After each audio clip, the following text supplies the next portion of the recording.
Estoy de pie detrás del mostrador de mi cafetería por última vez. Es 15 de diciembre de 2022 y después de 43 años, la cafetería Holgado va a cerrar sus puertas para siempre. Mañana viene el banco a recoger las llaves y yo ya tengo la sensación de que me las arrancan de la mano antes de tocarlas. Tengo 68 años, estoy en la ruina y me estoy despidiendo de lo último que me queda de mi esposa.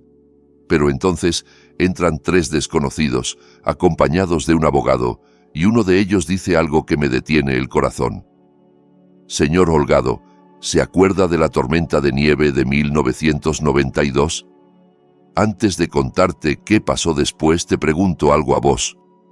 ¿Alguna vez ayudaste a un desconocido y te quedaste pensando qué fue de su vida? Contame tu historia en los comentarios.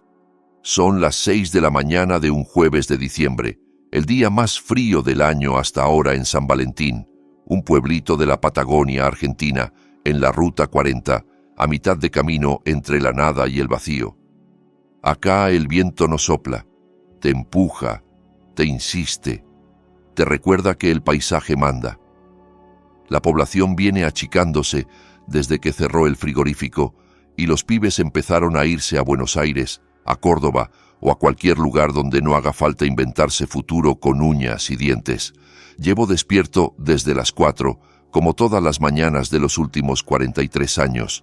Los hábitos viejos no se mueren solo porque tu negocio se esté muriendo. Me quedo 1 hora mirando el techo de la pieza del departamento arriba de la cafetería, el mismo al que Julia y yo nos mudamos en 1979, con 25 años y esa ingenuidad preciosa de creer que el amor, el trabajo y una máquina de café alcanzaban para domar la vida. Es la misma cama donde ella murió en 2020, casi 3 años atrás, agarrándome la mano y pidiéndome que mantuviera la cafetería abierta, que no me rindiera. Aún así, me rendí. No de golpe, sino lento, a cucharadas.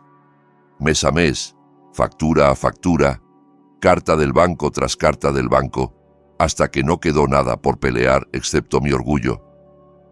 Bajo por la escalera trasera, esos 28 escalones que Julia decía que eran el trayecto al trabajo más fácil del mundo. Todavía puedo verla bajando a las apuradas, la coleta alta, el delantal atado torcido, con esa energía que parecía una promesa.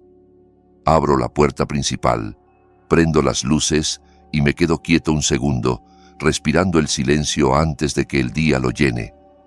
Bancos de vinilo rojo junto a las ventanas, retapizados 2 veces, cada vez más caro, cada vez más difícil. El mostrador largo de fórmica con taburetes de patas cromadas. Algunos ya se tambalean porque las soldaduras están cansadas y yo no tengo con qué darles una segunda vida. En un rincón, la rocola muerta desde 2003, pero intocable, porque Julia la adoraba.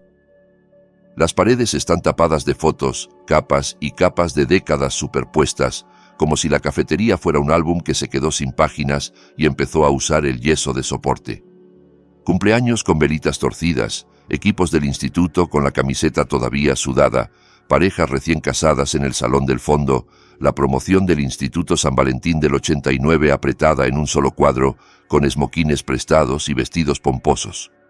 También están las fotos del desayuno solidario de panqueques que organizamos durante 35 años seguidos, cuando el pueblo se juntaba para ayudar a alguien, aunque fuera con harina y azúcar. Acá adentro hay más historia que en la municipalidad. La foto que más miro está sobre la caja, al centro, como si fuera una brújula, Julia y yo, el día de la inauguración. Ella con su uniforme de camarera, vestido rosa con delantal blanco, el nombre bordado en el bolsillo, yo con mi delantal de cocinero, flaco como un fideo, con una melena castaña que hoy es un gris completo. En esa imagen parecemos convencidos de que íbamos a vivir para siempre, como si nada malo pudiera pasarnos, como si esta cafetería nos fuera a sobrevivir a los dos. 2 de 3 no estuvo tan mal. Julia murió en 2020, justo antes de que el mundo se volviera raro y la palabra pandemia empezara a sonar como sentencia. Cáncer de páncreas, 4 meses desde el diagnóstico hasta el final. Eso es lo que dice el resumen clínico, como si el dolor se pudiera comprimir en una línea. Pasó sus últimas semanas arriba, mirando por la ventana hacia la cafetería. A veces los clientes la saludaban desde la vereda. Ella levantaba la mano y devolvía el saludo aun cuando ya le temblaban los dedos. 3 días antes de morir, con una voz que era casi un hilo, me pidió: «Prométeme que la vas a mantener abierta. La cafetería, Francisco, es nuestro legado, es lo que construimos juntos. Yo le prometí que lo intentaría, y la culpa de no haberlo logrado me mordió cada mañana desde entonces. Encendí la máquina de café, la misma industrial que compramos de segunda mano en 1982. Se arrancó a regañadientes, resoplando como un animal viejo, y en pocos minutos el olor inundó todo. Fuerte, oscuro, familiar. El mismo aroma que recibió a los clientes cada mañana desde 1979, incluso cuando afuera la nieve se ponía seria y la ruta parecía una cicatriz blanca. Afuera, el sol asomó por la estepa y tiñó de oro y rosa el pasto helado. Es hermoso. Siempre lo fue. Julia decía: «Tal vez no tengamos mucho, Francisco, pero tenemos esta luz. Eso vale algo». Vale algo, sí.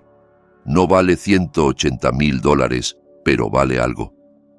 Me ato el delantal con un nudo apretado, como si apretar tela pudiera apretar el tiempo. Rompo huevos sobre la plancha, extiendo panceta, rayo papas desde cero. Mi cuerpo se mueve por memoria muscular. El cuchillo trabaja casi solo, en un ritmo que se volvió mi meditación, mi oración, mi forma de seguir respirando. Pienso que esta será la última vez que haga café acá, la última vez que escuche la campanita de la puerta. Y como si el lugar tuviera sentido del humor, la campanita suena. «Buen día, Francisco», dice el oficial Jaime Soto de la comisaría, turno de noche.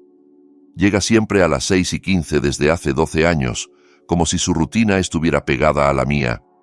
Entra con la cara marcada de sueño, se saca la gorra con respeto, mira alrededor como quien mira un hogar ajeno que igual le pertenece un poco. «Buen día, Jaime. ¿Lo de siempre?» «Sí». Y Francisco hace una pausa, traga saliva. «Siento mucho lo de hoy. Este pueblo no va a ser lo mismo sin este lugar». Yo asiento, porque si abro la boca me sale otra cosa: bronca, vergüenza, un perdón enorme que no es para él. La hora pico de la mañana, si a 8 personas se le puede llamar hora pico, va y viene como una ola chiquita. Los Hernández, casados desde hace 62 años, se sientan en el mismo banco junto a la ventana de siempre. Piden lo de siempre: 2 huevos revueltos con panceta, tostadas integrales y papas ralladas para compartir. No hablan casi nada, se toman de la mano sobre la mesa y las lágrimas les caen en silencio, como si estuvieran despidiendo a un amigo y no a un local. Yo les sirvo y me doy vuelta rápido, porque hay dolores que, si los miras de frente, te rompen la espalda. Pasa el pastor Guillermo, de la primera iglesia luterana. Pide café solo y una torre de panqueques y deja una propina de $50 que sé que no se puede permitir.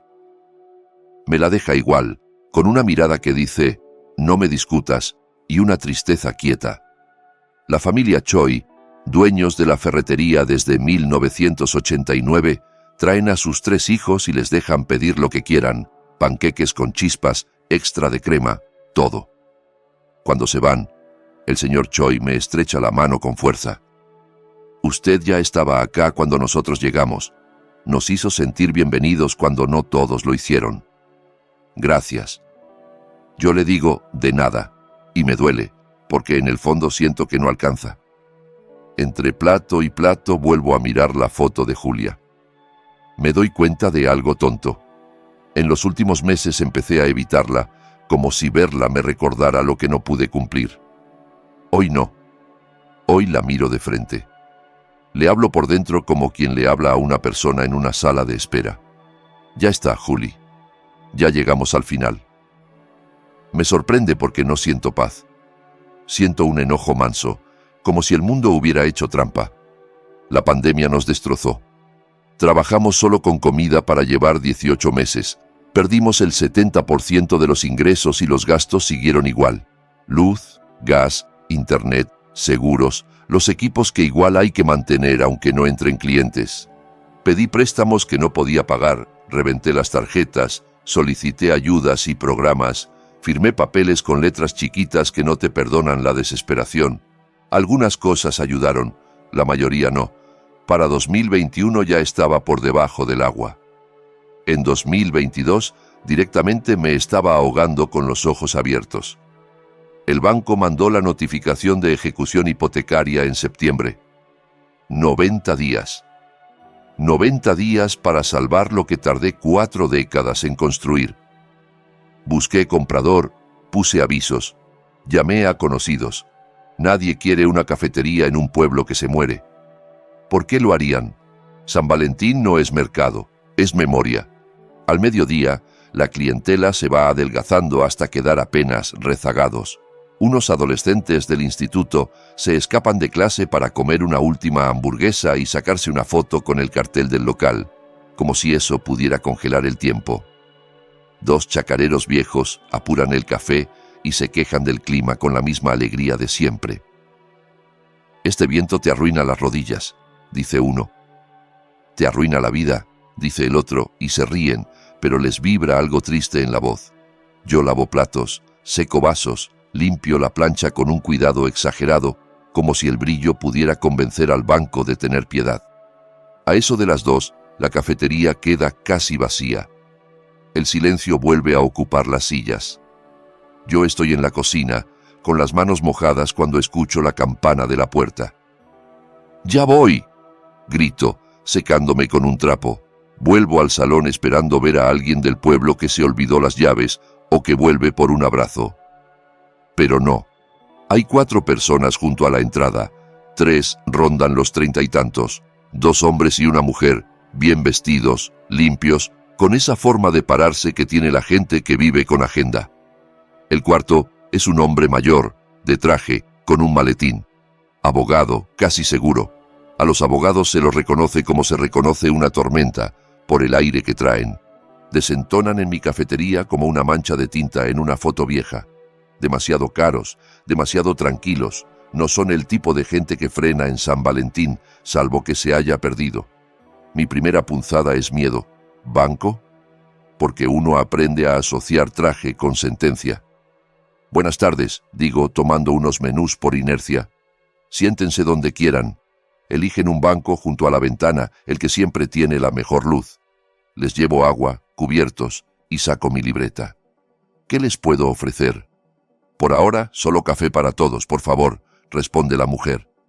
Tiene unos 39, pelo castaño rojizo, ojos verdes muy vivos, un blazer negro que no es de estos lados.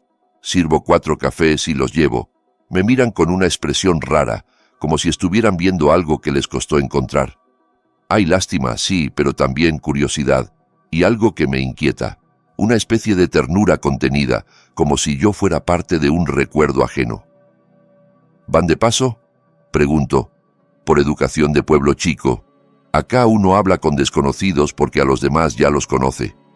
«No exactamente», dice uno de los hombres, el más joven, unos 35, pelo oscuro, energía nerviosa. «Vinimos específicamente a verlo a usted, señor Holgado». Parpadeo, siento un vacío en el estómago. «¿Los conozco?». «No», dice la mujer con suavidad. «Pero nosotros sí lo conocemos a usted, o lo conocimos hace mucho tiempo». Y entonces llega la frase, la cuchillada suave. «Señor Holgado, ¿se acuerda de diciembre de 1992, de una tormenta de nieve? De una familia cuyo coche se averió frente a su cafetería. El mundo se me inclina de costado. Diciembre del 92, la tormenta, la familia con 3 chicos. Siento que me vuelve el frío de esa noche a los huesos. Dios mío, los Duarte», susurro, y mi voz sale como si hubiera estado guardada 30 años.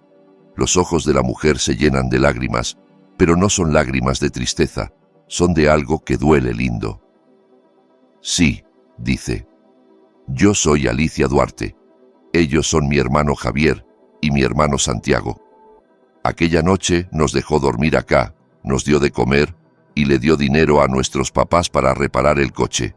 Nos salvó la vida. Tengo que sentarme. Arrastro una silla de la mesa de al lado y me dejo caer porque las piernas ya no me sostienen. Los miro y por un segundo los veo como eran. Una nena seria mordiéndose el labio, un pibe que no paraba de llorar, un nene chiquito aferrado al cuello de su padre.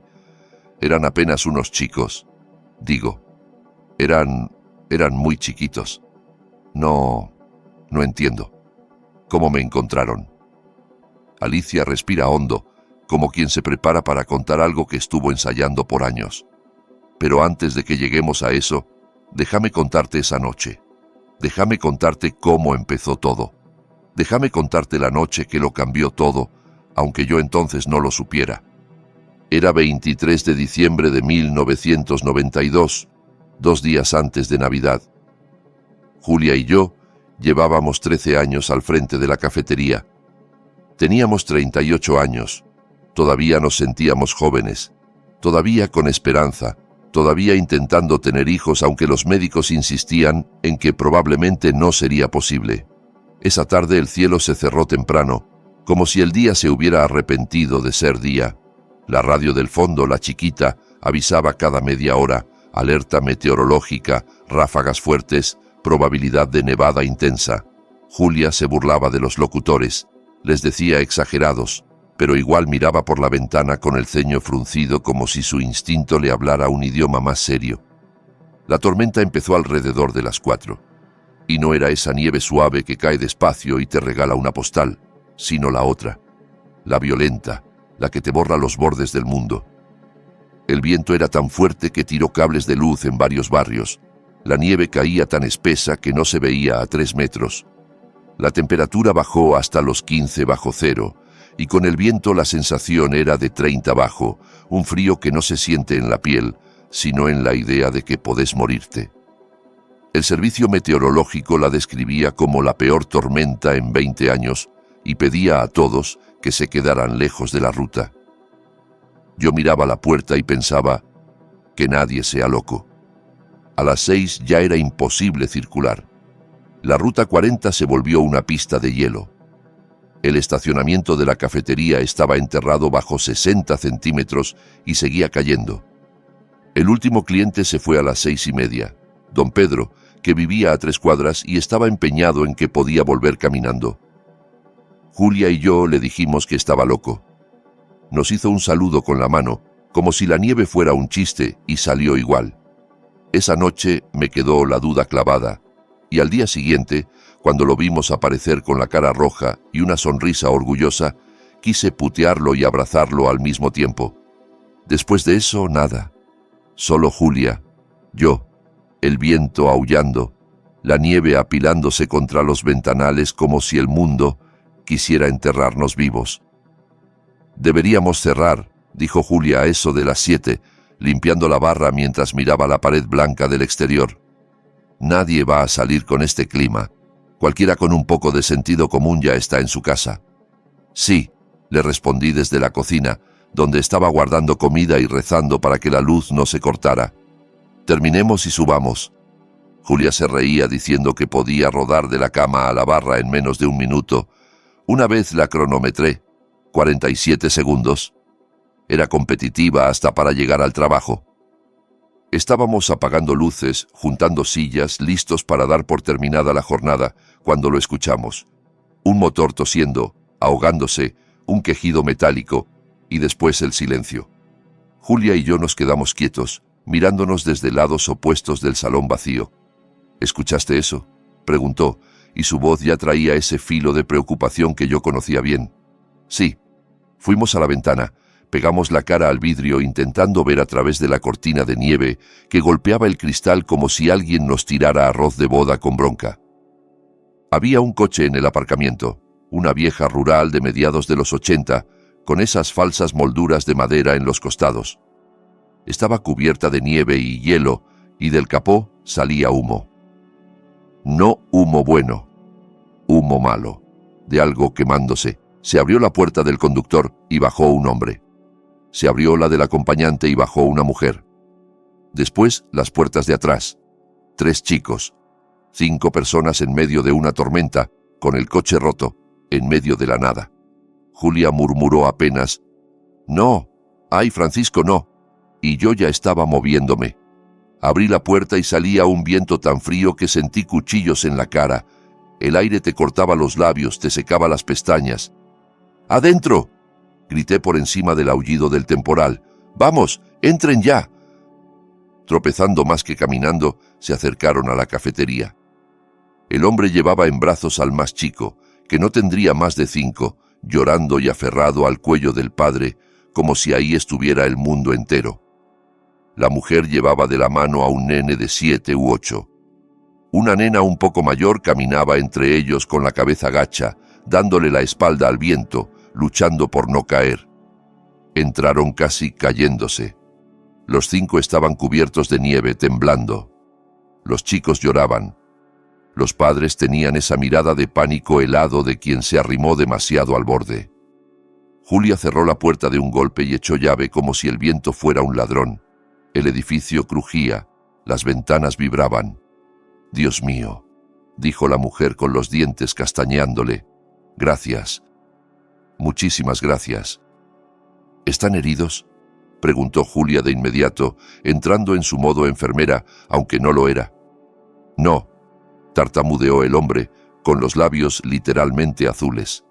«Solo frío, mucho frío. El coche se murió». La nena intentaba hacerse la valiente mordiendo el labio mientras las lágrimas le corrían igual. El del medio sollozaba sin disimulo. El más chico gritaba contra el hombro del padre, como si llorar pudiera espantar al invierno. «Por favor», dijo el hombre. «¿Hay algún hotel? Solo necesitamos que los chicos entren en calor». «Hay un motel», respondí. «El Motel San Valentín, unos 3 kilómetros más adelante. Pero no pueden ir con este clima. Se congelan antes de hacer 100 metros.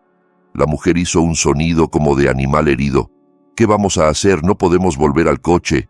Nos vamos a morir ahí». Julia ni dudó. Nunca lo hacía. Ese era su don y su condena.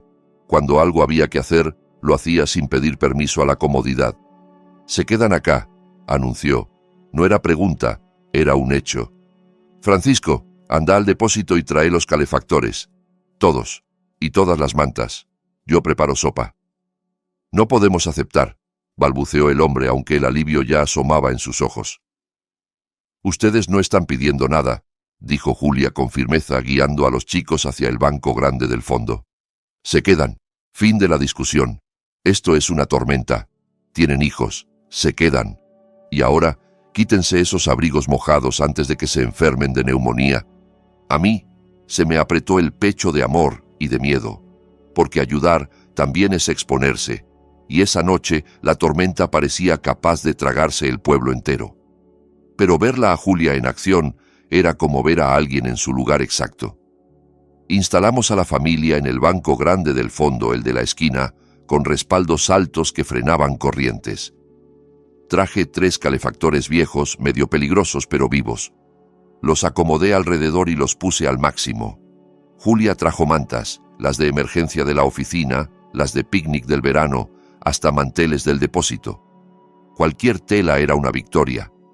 «Hay que sacarlos de esa ropa mojada», le dijo Julia a la madre con una suavidad que desarmaba. «Arriba tengo ropa seca. Les va a quedar grande, pero es abrigo. Francisco, trae mis buzos, mis pantalones, medias». Subí corriendo y agarré todo lo que encontré. Cuando bajé, Julia ya se había llevado a la madre y a los chicos al baño para que se cambiaran.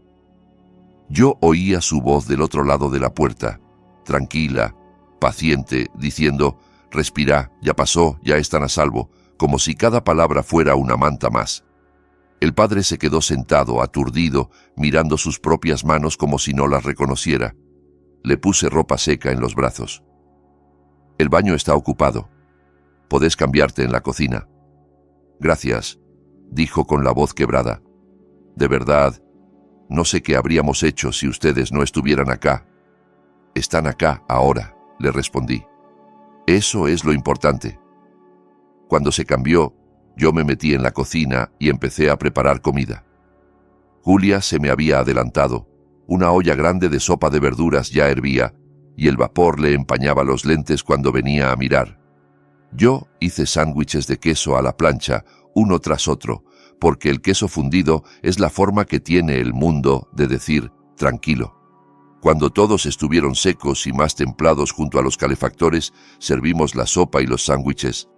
Nunca voy a olvidar la cara de esos chicos cuando les pusimos los platos, como si les hubiéramos servido un banquete. Comieron con una concentración feroz, con los cachetes todavía rojos del frío. El padre se presentó mientras calentaba las manos con una taza de café. «Soy Samuel Duarte. Ella es Teresa», dijo señalando a su esposa. «Los chicos, Alicia, 9, Javier, 7 y Santiago, 5. Todos le decimos Santi». La nena levantó la vista y me miró sin parpadear, como si estuviera memorizando mi cara por si algún día necesitaba volver a encontrarla. «Somos de Buenos Aires», explicó Samuel, y de a poco le volvía el color. «Íbamos a Bariloche, a casa de los padres de Teresa, para Navidad.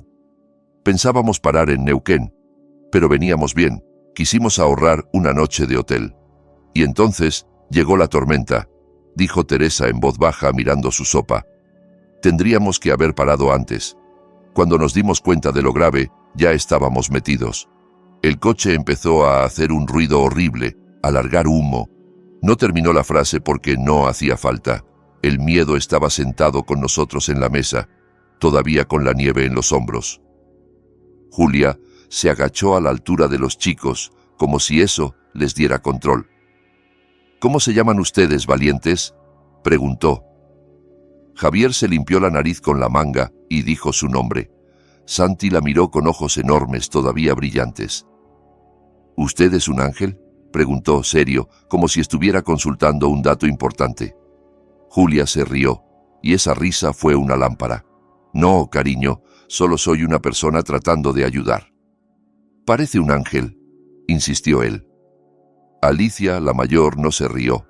Solo miró a Julia y asentó, como si en el fondo pensara lo mismo y no quisiera admitirlo. La luz titiló 2 veces, y el salón entero se puso tenso. Un corte de luz en esa temperatura no es un inconveniente, es una amenaza.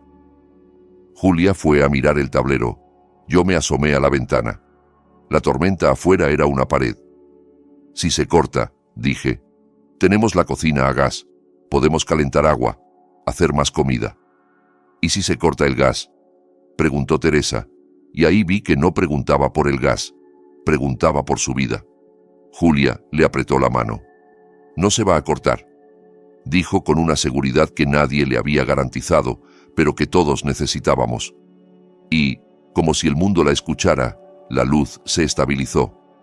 Nos quedamos con ellos hasta casi las 2 de la madrugada. Los chicos se durmieron primero, agotados, llenos, calientes.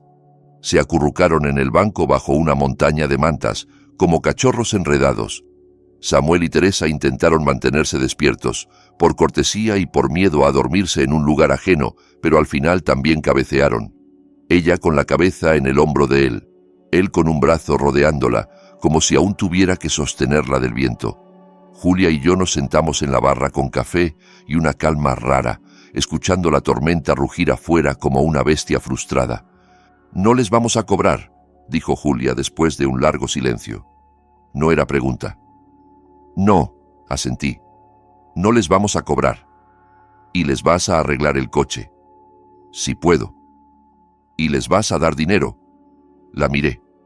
Estaba sonriendo con esa sonrisa que me enamoró cuando teníamos 19, cuando ella atendía mesas en un parador de camiones y yo era un cocinero recién salido del servicio militar, sin idea de qué hacer con mi vida.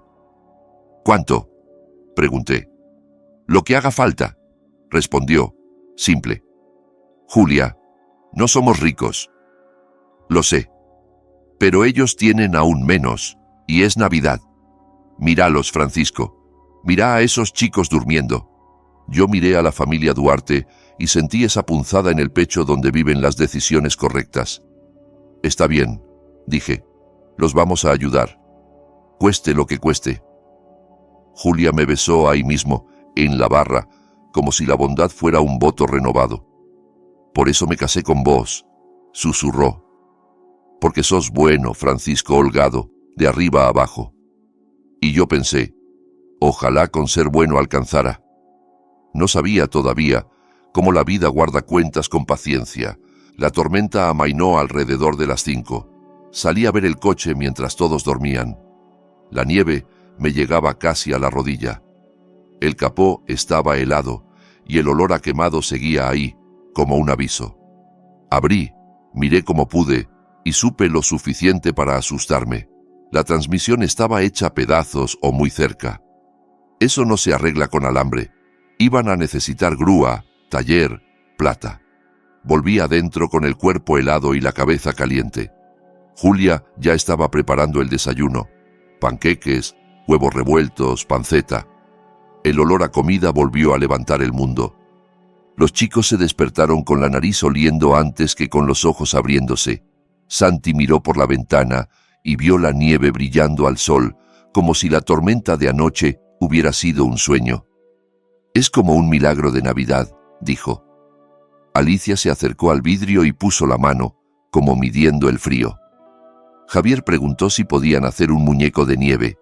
Julia les prometió que sí, si no se alejaban de la puerta, y por un rato, mientras comían panqueques, parecían una familia normal en vacaciones y no sobrevivientes de una noche que pudo matarlos.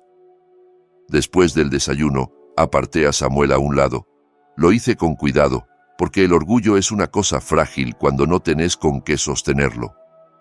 «Estuve viendo tu coche», le dije. «La transmisión está destruida. Van a necesitar una grúa y un mecánico. Lo vi desarmarse por dentro como un edificio al que le sacan la base». «No», susurró. «No podemos pagar eso. Voy a llamar a los padres de Teresa a ver si pueden mandar dinero, pero mañana es Nochebuena. No sé si el banco...» Sacó el celular como si ahí adentro hubiera una solución, pero en 1992 el celular era un lujo y el suyo apenas agarraba señal.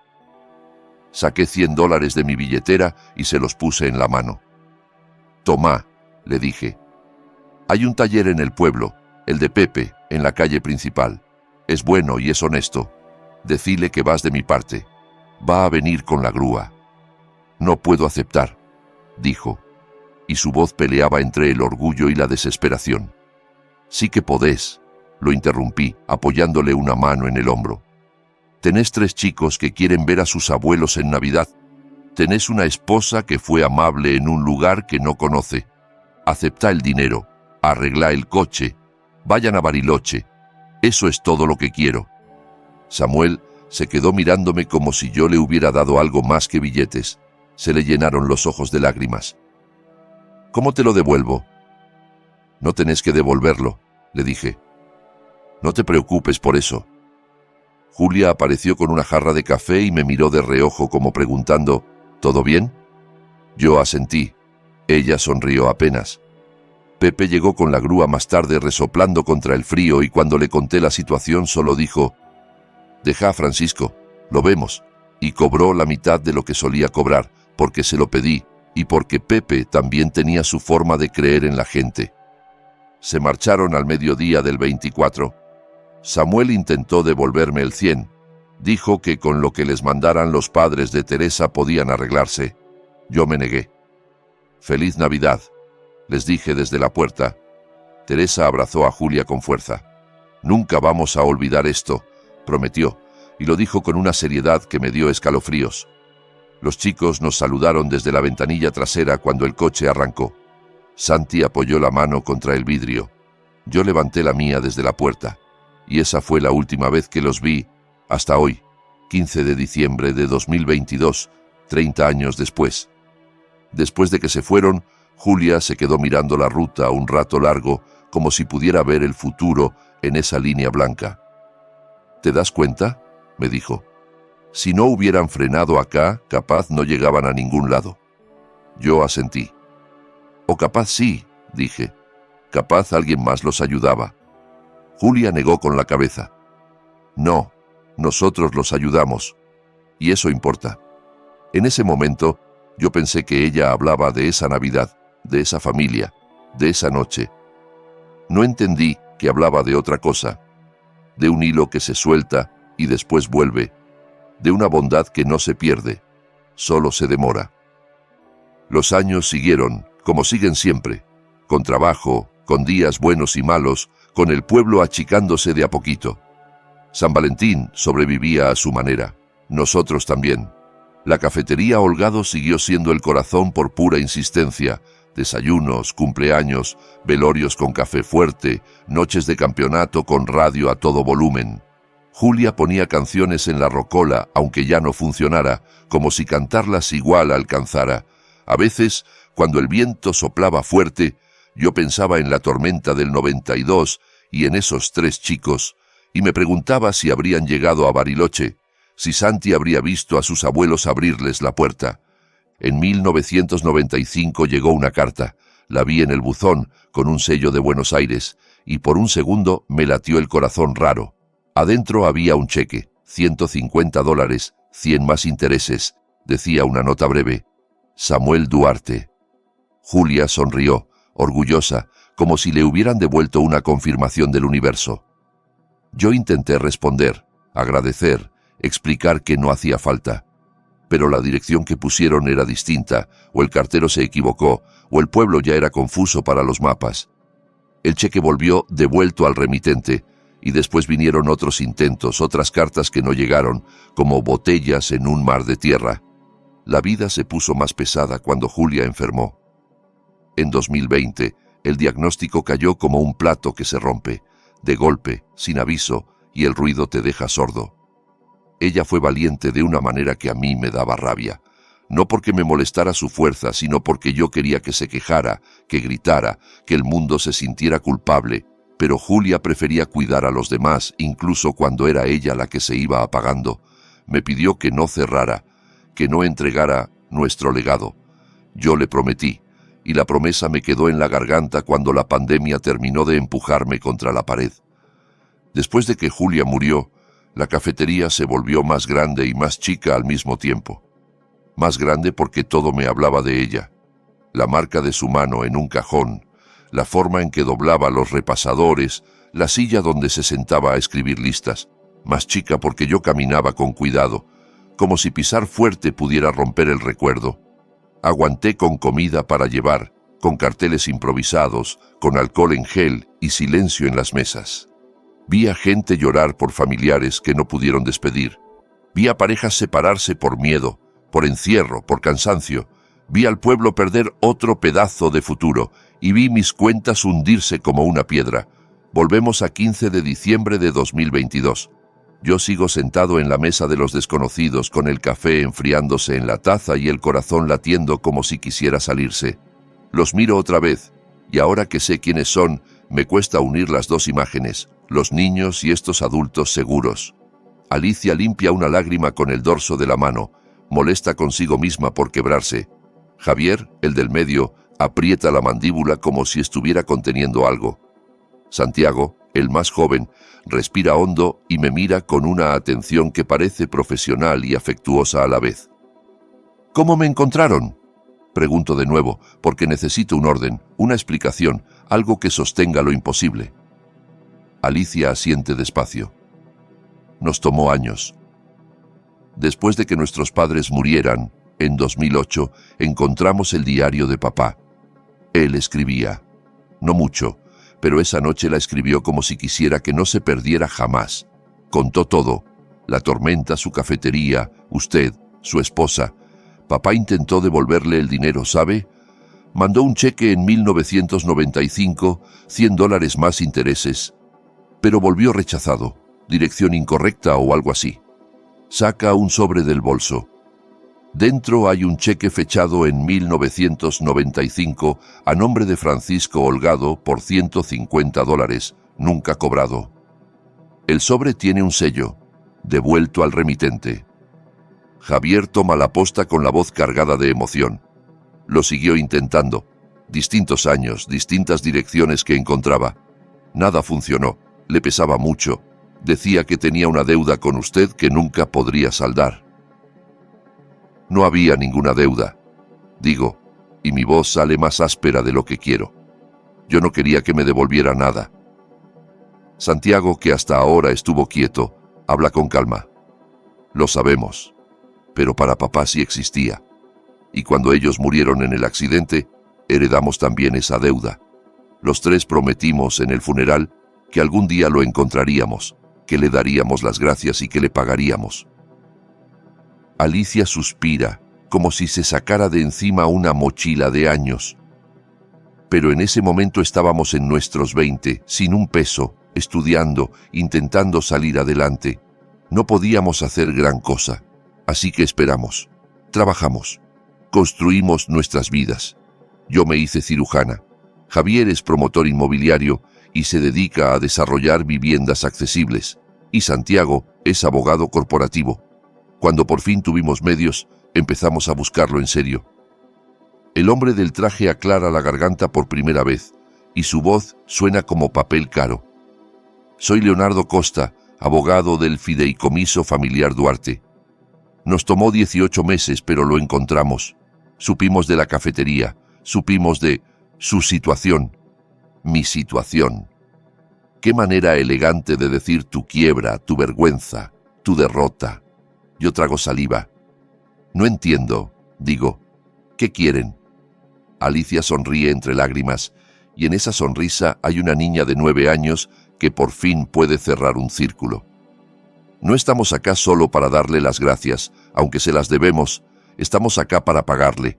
Todo lo que hizo por nosotros, directa e indirectamente. ¿Qué significa eso?, pregunto, y siento que mi cuerpo se prepara para el golpe, porque la vida me enseñó a desconfiar de los milagros. Javier abre una carpeta y saca papeles prolijos, con sellos, firmas, números. Esta es la escritura de la cafetería Holgado, dice. Desde esta mañana, la propiedad es nuestra. Se la compramos al banco y cancelamos toda su deuda. $180,000. El local ahora es nuestro. Me quedo sin aire. El salón se me aleja, como si estuviera bajo el agua. ¿Qué? Alicia se apura, como si temiera que yo me levante y me vaya. Pero no lo queremos, dice. Se lo devolvemos a usted, libre de hipotecas, sin deudas. La cafetería vuelve a ser suya, Francisco, completamente suya. No puedo procesar, mi cabeza intenta encontrar la trampa. ¿Y después qué? ¿Qué tengo que firmar? ¿Qué me están cobrando? Santiago pone su mano sobre la mesa sin tocarme, pero cerca, como ofreciendo apoyo sin invadir. Hay más, añade. Creamos un fondo operativo de $50,000 para gastos, reparaciones, mejoras, lo que haga falta. Si quiere seguir al frente, puede. Si prefiere jubilarse y contratar a alguien para gestionar, también. Pero la cafetería Holgado no cierra. No hoy. Ni nunca, si podemos evitarlo. Leonardo desliza los documentos hacia mí. Solo necesitamos su firma. Empiezo a llorar antes de entender que estoy llorando. Lágrimas grandes, torpes, de esas que no son de tristeza pura, sino de alivio mezclado con duelo. Tengo 68 años y estoy sentado en la cafetería que creí perdida, llorando como un chico mientras 3 personas que en realidad nunca fueron desconocidas me miran con sonrisas suaves. No puedo aceptar esto, acierto a decir.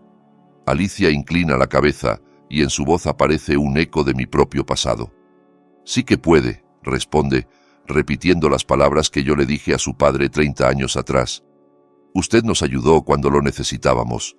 Ahora nos toca ayudarlo a usted. Así funciona esto. Javier mira alrededor, las fotos, la rócola muda, el mostrador gastado. Su esposa, dice con delicadeza. Julia, ella también fue parte de esto. Ojalá pudiéramos darle las gracias. Mi garganta se cierra. Estaría tan feliz, susurro. Pero tan feliz. Y por primera vez en mucho tiempo, la imagen de Julia no me trae solo dolor. Me trae una calidez parecida a la esperanza, como si ella estuviera en algún lugar mirando todo esto con esa sonrisa de ¿viste, Francisco? Se quedan horas. Hablamos de todo, como si el tiempo perdido quisiera recuperar espacio. Me cuentan de Samuel y Teresa, de cómo nunca dejaron de hablar de aquella noche de la tormenta, hasta convertirla en una leyenda familiar que se contaba en cada Navidad, en cada cumpleaños, como si fuera un cuento con moraleja. Alicia me habla de la Facultad de Medicina, de las guardias infinitas, de la primera vez que perdió a un paciente y tuvo que aprender a no romperse.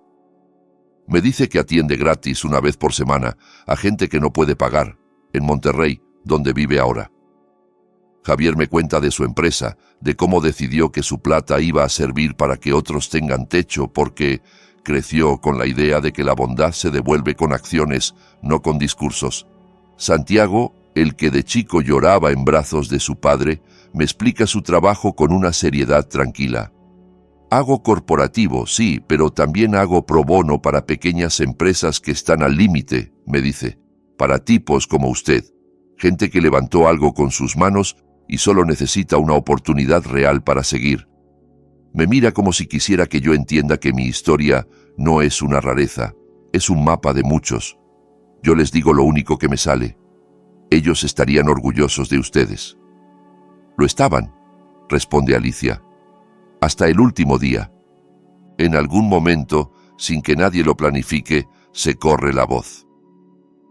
Pueblos chicos, el secreto dura lo que tarda alguien en ver un auto caro estacionado donde nunca hay autos caros. Alguien vio los coches frente a la cafetería. Otro me vio llorar. Para las 6 de la tarde, el lugar se llena como en los viejos tiempos. Los Hernández vuelven, el pastor Guillermo entra con los ojos rojos. La familia Choi trae termos y sonrisas nerviosas. Llega gente que no veía desde hacía años, como si el rumor hubiera despertado recuerdos y todos quisieran estar presentes cuando el pueblo recupera un pedazo de corazón. ¿Te quedas abierto?, me pregunta doña Hernández, agarrándome la mano con fuerza, como si necesitara sentir que es real. Yo miro a los hermanos Duarte, miro el mostrador, miro la foto de Julia. Y entonces lo digo, y al decirlo siento que algo se acomoda adentro. Me quedo abierto, confirmo. Los aplausos retumban y hacen vibrar los vidrios. Por un segundo, juro que escucho la risa de Julia mezclada con los golpes de palmas, como si el lugar la hubiera guardado y ahora la devolviera. Pepe, el mismo mecánico que arregló el coche de los Duarte en 1992, entra con una caja de herramientas al hombro, como si viniera a una batalla. Francisco, me enteré, déjame revisar tus equipos, lo que haya que arreglar, lo arreglo, sin cargo. Y lo dice con una firmeza que no admite discusión, igual que Julia esa noche. Llega también María López, que trabajó conmigo de camarera hace 20 años. Escuché que tal vez necesites personal, estoy entre trabajos, ¿puedo volver? Y después llega otro y otro.